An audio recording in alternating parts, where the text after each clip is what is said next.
Rocky, yes sir. Baahubali, yes sir. Pushpa, yes sir. Pushpa.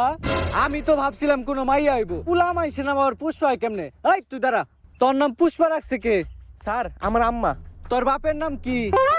আমার বাপের নাম তো আমার আম্মা জীবনে কয় নাই। দাঁড়ান আমি আমার আম্মার কাছে হই নাহি। আম্মা একটা কথা সবাই খালি জানতে চায়, আমার আব্বার নাম কি? তোর আব্বার নাম না? ভালো কথা জিজ্ঞাসা, আমিও তো জানি না। তোর আব্বার নামটা যেন কি? দাঁড়া।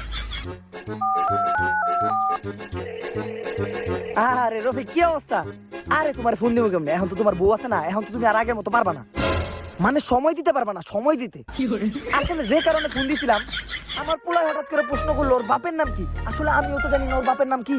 আচ্ছা পুষ্পার বাপের নামটা জানি কি? তুমিও জানো না?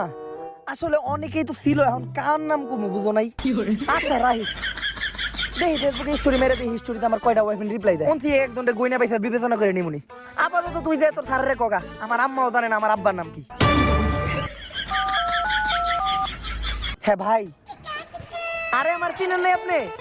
ওই যে আপনি আমার মাঝে মধ্যে দেন, মানে বাকি দেন বাকি, আর আমিও আপনার থেকে মাঝে মধ্যে খাই, মানে বাকি খাই বাকি। হ্যাঁ আমার 250 গ্রাম সোয়াবিন তেল লাগবো, একটু দিয়েন তো, টাকাটা পরে দিবনি। আচ্ছা স্যার আমার বাপের নাম তো আমার আম্মা জানে না। এই পুলা বলে ওর বাপের নাম দেয় না। এখন তুই তোর ফেসবুক আইডিতে তোর ফাদার্স নেম কি দিবি রে?